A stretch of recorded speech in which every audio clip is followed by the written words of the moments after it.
Hi friends, welcome to my channel. என்னங்க எடுத்தது என்னமோ கொதிக்கிற மாதிரி இருக்குன்னு பார்க்குறீங்களா? ஆமாங்க, இன்றைக்கி துவையல் ரெசிபி தாங்க உங்களோட வந்திருக்கேன். நம்ம என்ன பண்ணுவோம், கொத்தமல்லி வாங்கினா ரசம் சாம்பார் எல்லாத்துக்கும் மேலுக்கு தான் போடுவோம். இப்போ வாங்குறது சீக்கிரம் அழுகிடுது இல்லையா? அதனால் நான் கொத்தமல்லி துவையல் அரைக்கலாம் அப்படின்னு சொல்லிட்டு தாங்க மெயின் இன்க்ரீடியண்ட்டாக நான் வந்து கொத்தமல்லி எடுத்திருக்கேன். நம்ம ரசம் சாம்பாருக்கு மேலே பார்த்தா என்ன அப்படின்னு நினைக்காம இதில் நிறைய சத்துக்கள் இருந்தாங்க இருக்குது. அதனால் கொத்தமல்லி நல்லா கழுவி வச்சுட்டு, இது வந்து நான் இப்போ அரைக்கிற டைப் எப்படின்னா, நீங்கள் ஸ்டோர் பண்ணி வச்சுக்கலாங்க. நம்ம ஃப்ரிட்ஜில் வைக்காதே 15 நாள் அளவு வெளியே வச்சுருந்தா கெட்டு போகாமல் இருக்கும். இதை மாதிரி வைக்கும்போது நமக்கு எங்கேயாவது நம்ம ட்ராவல் பண்ணுறோம் அப்படின்னும் போது இதை நம்ம எடுத்துகிட்டு போகிறது ரொம்பவே சூப்பராக இருக்கும். இந்த டைப்பில் செஞ்சிங்கன்னா அதுக்கு வந்து நான் கொத்தமல்லி நான் வந்து ஒரு கட்டு வாங்கி வாஷ் பண்ணி வச்சுட்டேன். அடுத்தது வந்து 50 இஞ்சி, ஒரு 7-8 பல் பூண்டுங்க. உங்கள் காரத்தை அந்த மாதிரி வரமிளகா மெயினாக செய்ய வேண்டியது நல்லெண்ணெய்லங்க. நல்லெண்ணெய் ஊற்றி வரமிளகாய் காரத்துக்கு வறுத்துட்டு இஞ்சி பூண்டு லைட்டாக வதங்கினதுமே நம்ம கழுவி வச்சுருக்கிற கொத்தமல்லி தழையை அதில் சேர்த்துட்டு நல்லா வதக்குங்க. அந்த சமயம் நமக்கு வந்து வெறும் கொத்தமல்லி தழையாக இருந்தால் நமக்கு சளி பிடிக்கும், புளின்னு சொல்லுவாங்க இல்லையா? அது இல்லாமல் பிள்ளைங்களுக்கு இது பண்ணதும் போது நம்ம கொஞ்சம் கருவேப்பிலையை சேர்த்து செஞ்சோம்னா நல்லாயிருக்கும். அதனால் என் கையால் ஒரு கைப்பிடி அளவு கருவேப்பிலையும் அதில் சேர்த்துட்டுங்க. இந்த டைப்பில் செஞ்சு நீங்கள் பாருங்கள். நீங்கள் ஸ்டோர் பண்ணி வச்சுக்கிறதுக்கு நல்லாவே இருக்கும். ஃப்ரிட்ஜெல்லாம் ஸ்டோர் பண்ண வெளியே இருந்தாலே நல்லாயிருக்கும். இட்லி தோசைலாம் இதோட நம்ம வச்சு சாப்பிடும்போது, கஞ்சி இதெல்லாம் சாப்பிடும்போது இன்னும் கொஞ்சம் எக்ஸ்ட்ராவே தொட்டு சாப்பிடும்போது இன்னும் கொஞ்சம் சாப்பிட்ணுன்னே தோணும்.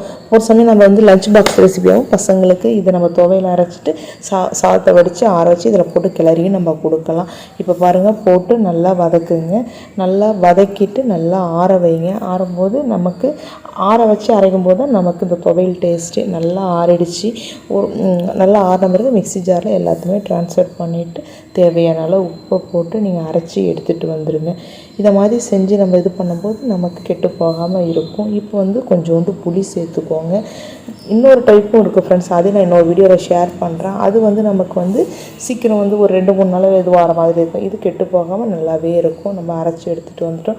திரும்பி அதே கடாயிலே கொஞ்சம் எண்ணெய் போடுங்க. அதுவும் நல்லெண்ணெய் தாளிப்பு வடகம் நான் போடுறேன். உங்கள்கிட்ட தாளிப்பு வடகம் இல்லைன்னா நீங்கள் கடுகு உளுத்தம் பருப்பு கூட போட்டுக்கோங்க. இப்போ பாருங்கள், நான் அரைச்ச கொத்தமல்லி துவையல் எப்படி இருக்குன்னு என்கிட்ட நல்லா மைல்டு பேஸ்ட்டாக அரைச்சிட்டு வந்துட்டு இப்போ மிக்ஸி ஜார்லேருந்து எல்லாத்தையும் ட்ரான்ஸ்ஃபர் பண்ணிட்டேன். இப்போ பார்க்கும்போது எண்ணெய் அவ்வளோ இருக்குன்னு நினைக்காதீங்க. நமக்கு சுருண்டு எண்ணெய் பிரிஞ்சு வர்ற அளவு நம்ம வதக்கும் போது தான் நம்ம ஸ்டோர் பண்ணுறதுக்கு நல்லாவே கெட்டு போகாமல் இருக்கும் இல்லையா?